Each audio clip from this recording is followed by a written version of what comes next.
dia pabrik coklat Monggo.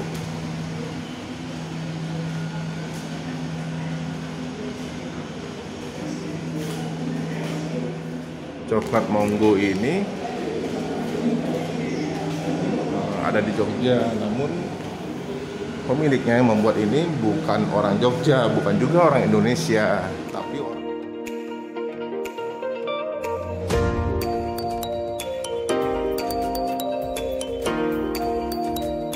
Jumpa lagi dengan Widi Studio, Widi on Road. Nah, hari ini kita ada di Coklat Monggo. Nah, di sini ada Coklat Monggo Museum. Ini lokasinya ada di Bantul, Yogyakarta. Oke, kita mau masuk ntar lagi ya. Ini masuk ke sini nggak pakai tiket, jadi gratis. Jadi siapa aja bisa datang ke sini. Ada museum coklat dan ada pabrik coklat juga di dalam sini. Yuk kita masuk. Nah, ini dia museumnya. Nah, ini begitu kita masuk, di sini ada ruang depan. Sini ada beberapa coklat nih itu. Ada jual buku juga. Coklat Vente.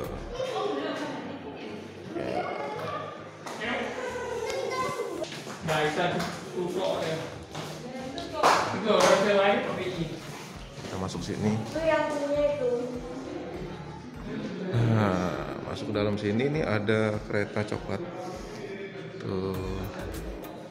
Sebelumnya di sini, nah ini dijelaskan di sini Indonesia adalah negara terbesar ketiga penghasil kakao di dunia. Kakao itu adalah tanaman coklat.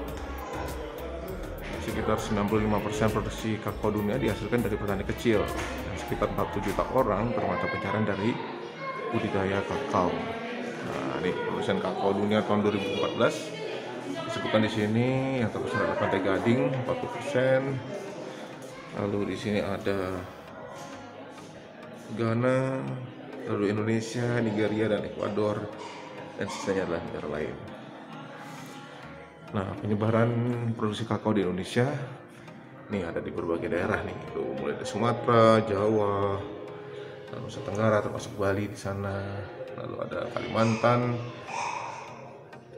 Maluku dan Papua. Jadi sebetulnya tanaman kakao ini ada tersebar di berbagai daerah di Indonesia, dan aslinya tuh tanaman kakao tuh asalnya dari Amerika Selatan. Nah, kalau pernah dengar bangsa Maya atau Aztec, nah di sana mereka awalnya tanaman kakao berasal, lalu dibawa ke seluruh dunia dan ditanam dan menjadi tanaman hasil kakao di dunia, salah satunya Indonesia.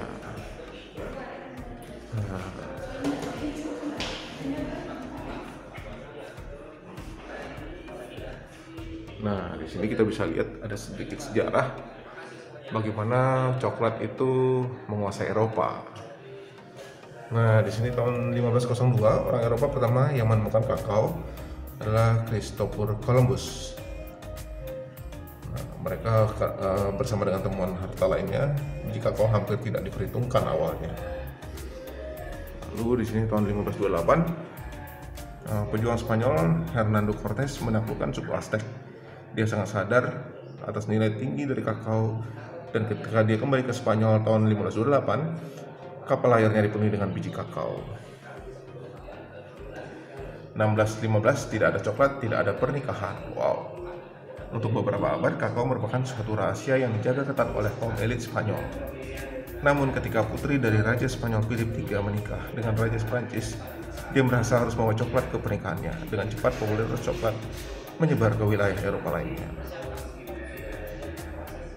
Nah, tahun 1667 lokasi pertemuan bagi kelas atas. Kedai coklat pertama di ibu kota di London.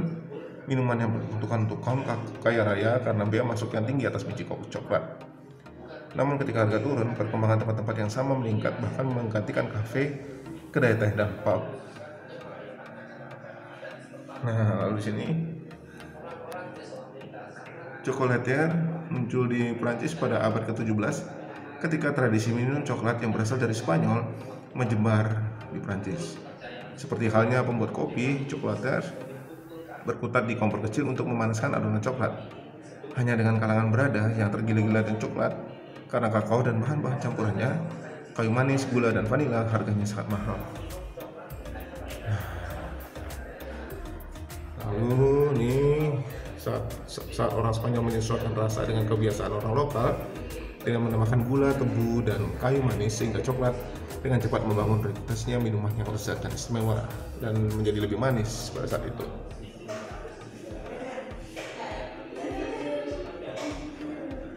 Nah, itu sedikit sejarah tentang coklat. Kita sekarang beralih ke bagian yang lain nih. Ini untuk plantation, jadi tentang tanaman coklat. Jadi tanaman coklat tuh kayak gini. Mungkin bagi mereka yang biasa tahu dengan tanaman coklat, sebetulnya coklat tuh ada hampir di seluruh wilayah di Indonesia.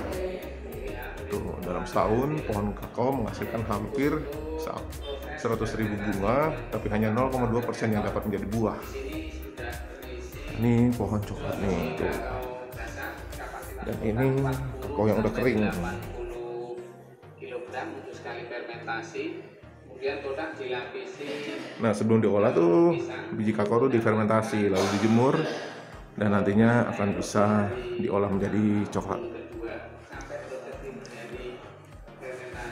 Nah, kita lanjut ke sini. Di sini ada apa nih? Tugu coklat ya. Coklat Monggo. Nah, ini ada peta produksi kakao di Yogyakarta. Ternyata di Jogja pun tanaman coklat juga dihasilkan di sini.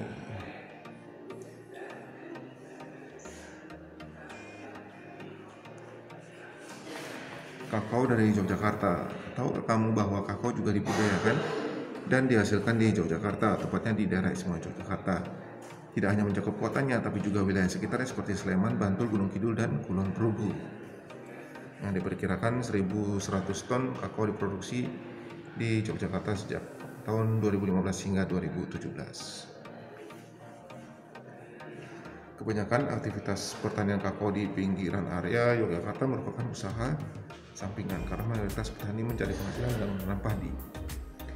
Banyak petani hanya menanam coklat di belakang rumahnya dan menyajikan area kecil yang hasil kakaonya tidak cukup untuk biaya hidup. Jadi mereka menjadikan usaha sampingan menanam coklat.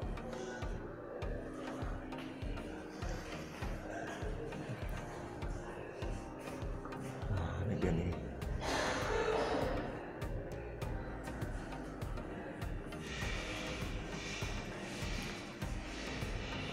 Kita memproduksi sampai dengan 300 kg coklat, batang, keping, dan pralin setiap harinya. Di sini sehari itu diproduksi 300 kg coklat.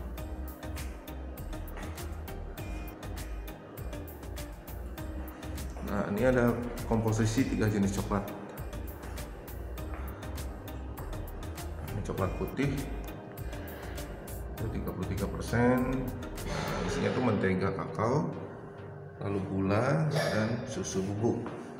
Lalu ada coklat susu 41%. Isinya tuh susu bubuk, gula dan mentega kakao. Nah, coklat hitam itu 77%. Gula, mentega, dan sebagian besar adalah kakao masak.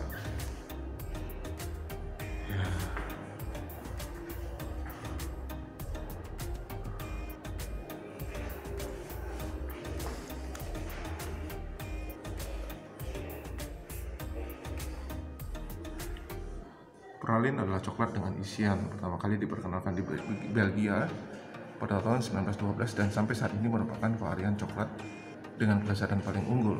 Pralin dapat dibuat dengan jenis isian yang tak terhitung, tapi yang paling sering digunakan adalah pasta kacang yang dikenal dengan pralin. Ada banyak isian lain seperti ganache, karamel, dan marsipan. Lalu apa itu karamel? Karamel adalah produk berwarna krem kecoklatan yang dibuat dengan memanaskan berbagai jenis gula. Sekali lagi, suhu memiliki peran penting dalam mencapai warna dan rasa karamel yang pas. Ganache adalah campuran coklat dan krim kocok. Bahan lain yang bisa dicampurkan dalam adonan ini adalah buah-buahan, kacang-kacangan, dan lainnya. Variasi yang dilakukan tak terhitung. Setiap ahli coklat memiliki resep rahasia tersendiri. Marzipan adalah adonan campuran antara kacang almond dan gula. Bisa menggunakan kacang-kacangan jenis lain. Terkadang perisa almond yang pahit digunakan untuk mendapatkan rasa khas dari marzipan. Pralin adalah pasta yang dibuat dari kacang, hazelnut, almond, kenari atau lainnya, dan gula yang sudah dicampur coklat untuk meningkatkan tekstur. Sekali lagi, suhu memegang peran penting untuk menciptakan adonan yang lembut ketika mencampur pasta kacang dengan coklat.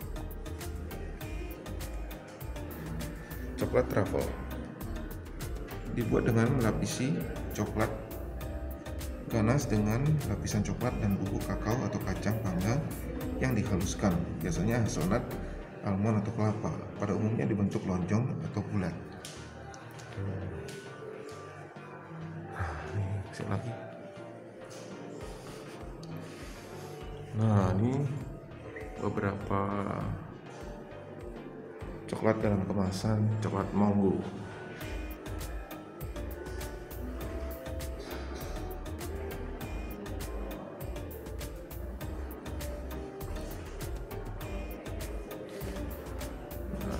Ini ada company values, care, unique, educate, genuine, dan share.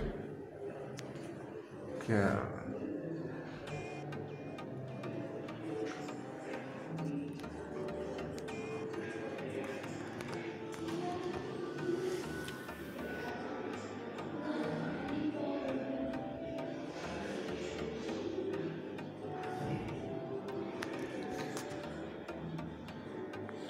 Nah, sekian dulu nih dari Museum Coklat Mongo, dan kita coba akan mampir atau mengunjungi pabriknya. Nah, pabriknya itu ada di belakang museum.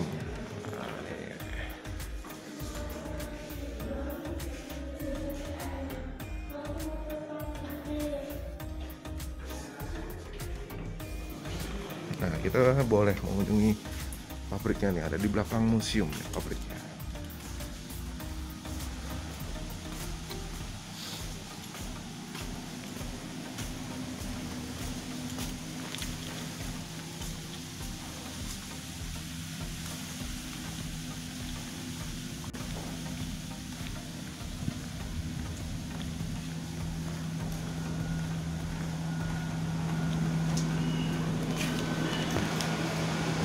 Nah, ini dia pabrik Coklat Mongo. Nah,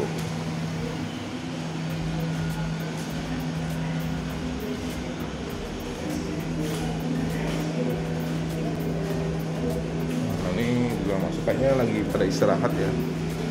Jadi kita lihat dari luar aja.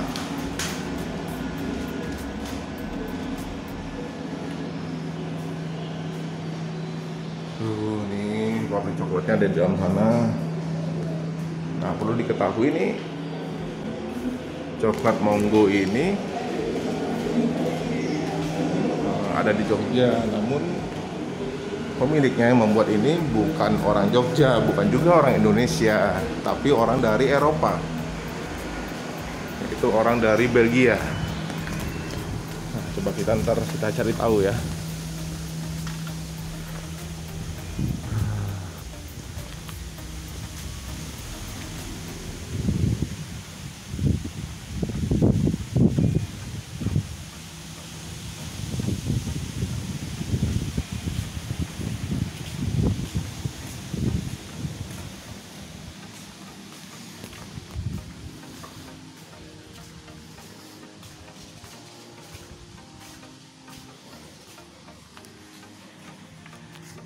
Cari ke dalam.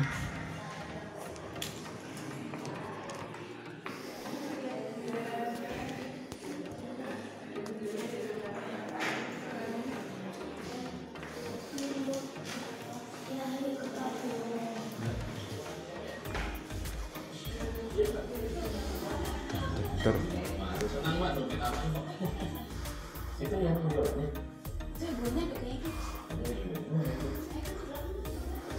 Nah, ini ada beberapa liputan media tentang coklat Monggo.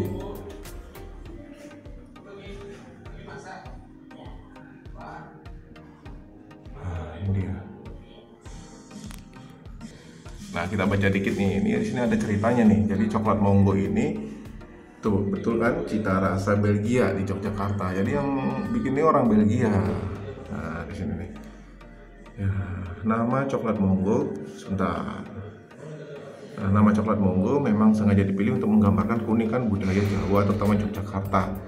Semua ini berawal dari ketidakpuasan Thierry de Tourme akan cita rasa dan kualitas coklat yang ada di Indonesia. Jadi pria asal Belgia ini akhirnya membuat racikan coklat sendiri. Tadinya dia itu di sini adalah seorang mahasiswa S2 di Universitas Gajah Mada, jurusan psikologi. Nah, lalu atas usul teman-temannya, akhirnya dia membuat coklat di sini. Dan pada saat dicicipi oleh teman-temannya itu, lalu teman-temannya merasa bahwa rasa coklatnya enak dan beda dan genuine. Nah, itu lalu dibuatlah coklat Monggo ini untuk dijual, dan akhirnya jadilah coklat Monggo, dan sekarang ada pabrik, ada museumnya juga. Nah, Monggo ini ada sebutan lokal, jadi khas Jogja. Jadi pada saat Thierry de Tourme berkunjung ke Keraton Jogja dan bertemu dengan beberapa di dalam di sana, saat disambut dipersilakan dengan kata-kata Monggo. Lalu kata-kata Monggo itulah akhirnya disematkan untuk menjadi nama coklatnya.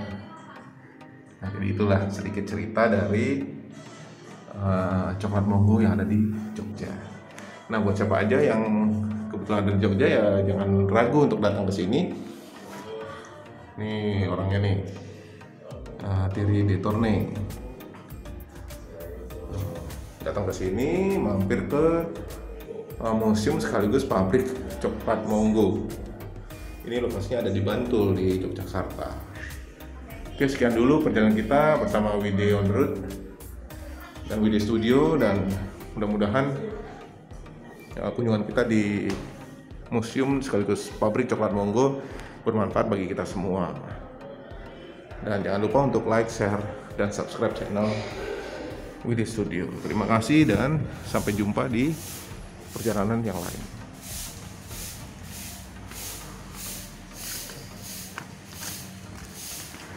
Nah, ini ada tokonya di sini.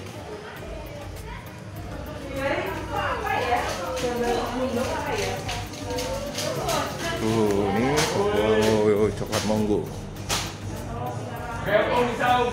Samping ada jual coklat bar dan lain sebagainya.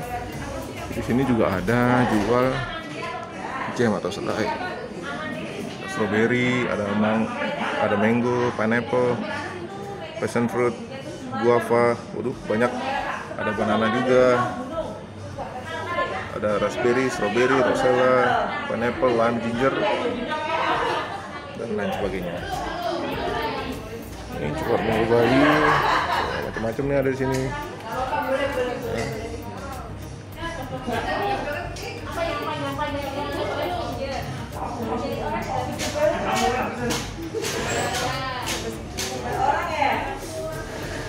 Nah, datang aja ke sini ya, di coklat Monggo di Bantul, Yogyakarta.